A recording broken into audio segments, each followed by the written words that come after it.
Welcome my darkness to a deep dive into the brutal reality behind human existence. Today, we explore a question that has haunted philosophers, poets, and ordinary people for centuries. Why is life a struggle? Why, no matter how hard we try, do we find ourselves facing pain, hardship, and suffering? This is not a video for the faint of heart. This is not here to sugarcoat life or offer fake optimism. Today we confront the raw, unsettling truth. So sit back, clear your mind, and let's explore the brutal nature of human existence. Number 1. The unavoidable nature of suffering. First, we must face an undeniable fact. Suffering is unavoidable. Arthur Schopenhauer, the great pessimist philosopher, once said, "To live is to suffer." According to him, suffering is not an accident or a failure of life. It is the very essence of life. From the moment we are born, we are driven by desire. We crave food, warmth, love, comfort, achievement. But here's the dark catch. Every time we fulfill one desire, another one quickly arises. We are never satisfied. And in this endless cycle of craving and striving, we generate suffering. If we lack what we want, we suffer from pain. If we get what we want, we suffer from boredom. It seems there is no escape. Schopenhauer argued that even our happiest moments are just brief pauses in a background of pain and longing. Life, he believed, is like a pendulum swinging between pain and boredom. We might try to distract ourselves to chase pleasures or numb the pain, but deep down, the structure of existence remains the same. Number 2. The human condition. Why do we struggle so much? Because we are human, and to be human means to be aware. Unlike animals, we are conscious not only of the present, but also of the past and future. We remember our mistakes. We fear what's coming. We imagine tragedies that haven't even happened yet. Think about it. An animal might experience pain, but it does not dwell on its own mortality. We, however, live under the constant shadow of death. We know, with terrifying clarity, that we will one day disappear. This knowledge, this awareness, creates a deep existential anxiety. The French philosopher Albert Camus called this the absurd, the tension between our search for meaning and the universe's silence. We long for purpose, yet the universe offers none. We crave justice, yet we see cruelty everywhere. We want to matter, yet we are just one of billions, a small flicker in the vast cosmos. Life is a struggle because we are trapped in this absurd condition, forever searching, forever unsatisfied. Number 3. The illusion of control. One reason life feels so brutally hard is because we believe we are in control, but in truth, we are not.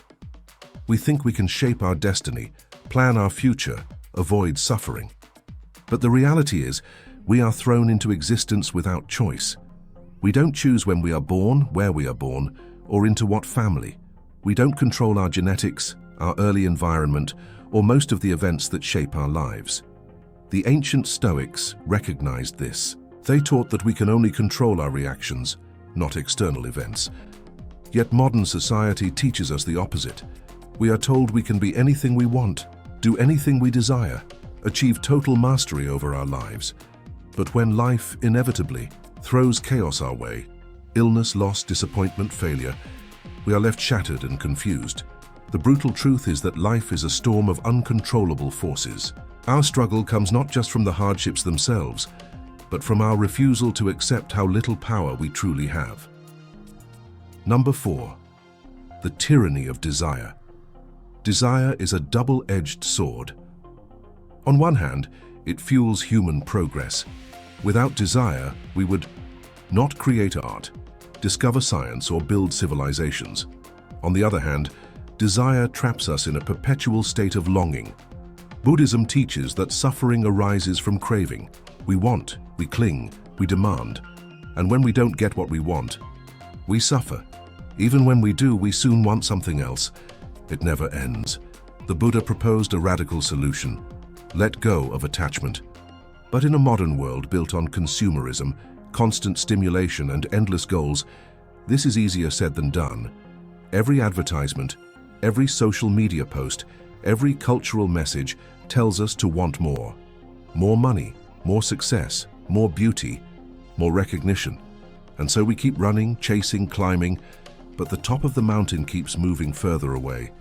We are exhausted not just by life's challenges, but by our own insatiable appetites. Number 5. The weight of meaninglessness. Perhaps the most brutal reality behind human existence is the possibility that it is meaningless. Think about it. The universe is vast, cold and indifferent. Stars are born and die. Species rise and fall. Civilizations appear and vanish. In the grand scheme, our individual lives are less than a blink. The existentialist philosophers, thinkers like Camus, Sartre and Nietzsche, grappled with this terrifying thought. If there is no God, no cosmic plan, no inherent purpose, then we are alone in the universe, left to create our own meaning. But here's the cruel twist. Creating meaning is itself a struggle. It requires constant effort, creativity, and resilience. And even when we build a personal sense of purpose, it can be shattered by events beyond our control: death, loss, betrayal, illness. Life is a struggle not just because it is hard, but because it may ultimately be empty. Number 6, the beauty in the struggle. And yet here is where the human spirit reveals its strange, paradoxical strength. Even knowing all this, even facing suffering, powerlessness, and potential meaninglessness, we continue. We love, we create, we dream, we fight. We build relationships, we make art, we explore the mysteries of the universe. We find moments of beauty even in the darkest places. Nietzsche famously said, "To live is to suffer. To survive is to find some meaning in the suffering." Perhaps life's brutal reality is not something to escape, but something to embrace. Perhaps the struggle itself gives life depth and richness. Perhaps our resilience, our ability to stare into the void and keep going, is what makes us truly human. Number 7. What can we do? Narrator. So how do we face this brutal reality? First, acceptance. We must let go of the illusion that life should be easy or fair. Suffering is part of the package. Second, focus on what we can control. We cannot master the universe, but we can shape our attitudes, our reactions, our small daily choices. Third, find or create meaning. Even if life has no ultimate purpose, we can fill it with projects, relationships, values, and passions that matter to us. Fourth, practice compassion. Everyone around you is fighting their own invisible battles. Our shared struggle can be a source of connection, not isolation. Fifth, embrace the moment. Life is fleeting, unpredictable, often painful, but it is also filled with fleeting moments of joy, wonder, and beauty. Don't miss them. Number 8, the illusion of control. Humans often believe they are in control of their lives, but life proves otherwise through unexpected events. The illusion of control is pervasive. We plan, dream, and act with the expectation that we can shape our fate. Yet, illness, accidents, and other forces outside our control remind us of life's unpredictability. Learning to accept this is essential. For peace, resilience doesn't come from controlling everything, but from navigating uncertainty with flexibility. Accepting our limits can reduce frustration. The struggle lies in adapting and surrendering to life's flow. This chapter calls us to face uncertainty bravely. Control is an illusion, and the fight is to live in harmony with this truth. Life's unpredictability offers us opportunities for growth, even when we cannot control it. Number 9, the weight of expectations. Expectations from family, society, and culture shape much of our lives, often without our conscious consent. These external pressures tell us how to look, behave, and achieve. While some expectations can motivate, others trap us in lives we don't want. Chasing others' approval leaves little room for self-discovery. The struggle is to define success on our own terms, not based on others' measures. To live authentically means to sometimes disappoint those around us. Breaking free from societal norms takes courage and self-awareness. It requires questioning, what do I want, rather than what do they want? Embracing authenticity over acceptance becomes the key to inner peace. In this chapter, we explore how to cast off external expectations and embrace our true selves. Number 10. The battle with time. The one resource we can never get back, is constantly slipping through our fingers. We dwell on past mistakes or long for a future that is out of our control. This creates a cycle of regret and anxiety, but it also takes us away from the present. The true challenge is learning to live in the present moment. Time becomes a battleground, not because it's limited, but because we constantly fight against its natural flow. We race to the future while the present remains neglected. The struggle is not against time itself, but against our own inner resistance. By grounding ourselves in the now, we break free from time's grip. The most precious moments are often the ones we live when we are fully present. This chapter calls us to stop chasing time and start living in it. Number 11. The pain of comparison in today's world of social media. Comparing ourselves to others is almost unavoidable. We see perfect lives online, showcasing success, beauty, and happiness, and we measure our worth against it. This comparison breeds feelings of inadequacy and resentment. The pain of comparison is not just a modern issue, it's a timeless human struggle. Everyone has hidden battles, and no one's life is as perfect as it appears.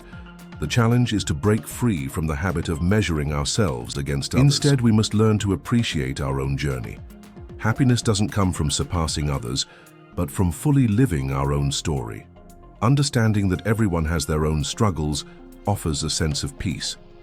This chapter explores how to free ourselves from the trap of comparison and embrace our own uniqueness. Number 12. The trap of perfectionism. Perfectionism creates an impossible standard, leading to constant frustration. It convinces us that we must be flawless in every aspect of life, from our work to our relationships. This pursuit of perfection leaves no room for growth because it makes mistakes feel like failure. However, mistakes are an integral part of the learning process. Perfectionism creates a toxic pressure that weighs heavily on mental well-being. The key to overcoming it is recognizing that imperfection is not a failure, but a chance to improve. Letting go of perfectionism invites freedom and self-compassion. Life is messy, and it's this messiness that often leads to the most valuable lessons. The challenge is to release the need to control every detail. In this chapter, we learn to embrace imperfection and the beauty of human flaws. Number 13. The EE. Struggle for identity is something many people grapple with throughout their lives. We are constantly shaped by family, culture, and society, but we also desire to define ourselves individually. This internal conflict between external influences and our true selves can create confusion. The search for identity often leads us to ask, who am I and what do I want? This struggle is lifelong and the answer is not always clear-cut.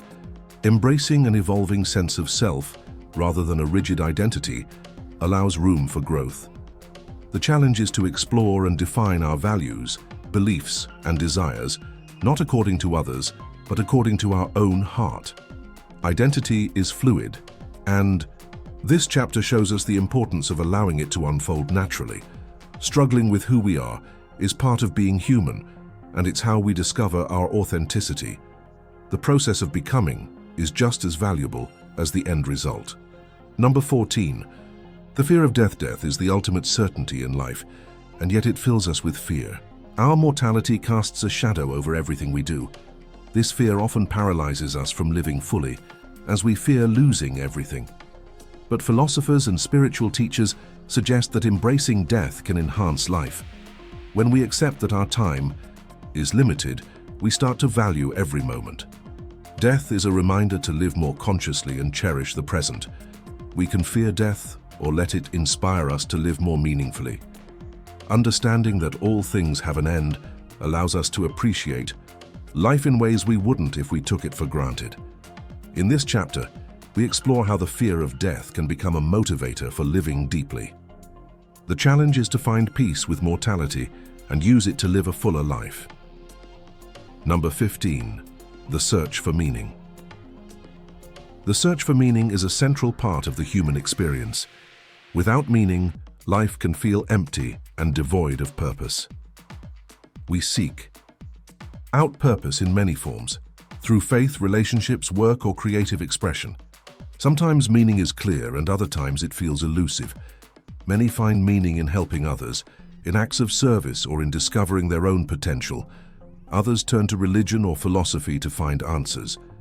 The search for meaning may never fully be answered, but in the pursuit, we gain a deeper understanding of ourselves. What gives life meaning often varies from person to person. This chapter invites readers to explore their own purpose and to live a life that aligns with their deepest values. Ultimately, meaning is not a destination, but a journey of self-discovery and contribution. Number 16. The battle between desire and reality. Human beings are creatures of desire. We long for love, success, fulfillment, security. But reality rarely aligns perfectly with our wants. This mismatch between what we desire and what the world gives creates a constant tension. Buddhist philosophy calls this tension dukkha, the dissatisfaction that arises from craving and attachment. The more we grasp for what we want or resist what we dislike, the more we suffer. The struggle then is learning to hold desire lightly, to appreciate life as it is without being consumed by the endless hunger for more. Number 17. The loneliness of existence. Even surrounded by people, we often feel alone. Why? Because no one else can fully experience our inner world. Our thoughts, fears, and sensations are ultimately private. This existential loneliness is part of the human condition. Yet paradoxically, by acknowledging this loneliness, we can connect more deeply with others. We realize that they, too, are isolated in their own minds, yearning for understanding. In this shared vulnerability, we find moments of genuine connection. Number 18. The clash between reason and emotion. Humans are both rational and emotional beings, and these parts often pull us in opposite directions. We struggle to make decisions. Do we follow our logic or our feelings?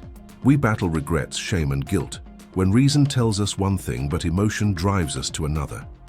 This internal conflict is unavoidable, but learning to integrate reason and emotion, instead of letting one dominate, helps us navigate life's complexities more wisely. Number 19. The pressure of legacy. As we age, we begin to wonder, what will I leave behind? Will my life have mattered? The pressure to create a legacy, to be remembered, to make an impact, can become another source of struggle. We fear being forgotten, fading into insignificance, but perhaps meaning is not only in what we leave behind, but in how we live each day. Small acts of kindness, moments of presence, the love we share, these ripple outward in ways we may never fully see. Number 20. The ultimate act of courage in the face of life's brutal realities: mortality, loss, pain, uncertainty. The ultimate act of courage is simple: to keep living, to rise each morning and face the world again, to love knowing we may lose, to dream knowing we may fail, to care knowing we may be hurt. This daily quiet bravery is the heart of the human spirit. We do not need to conquer the world to be heroic. Simply staying open, present, and engaged in the midst of struggle is itself an extraordinary triumph. Thank you for joining this deep exploration. Remember, your struggles do not make you weak. They make you human. And in our shared humanity, we find strength, meaning, and hope.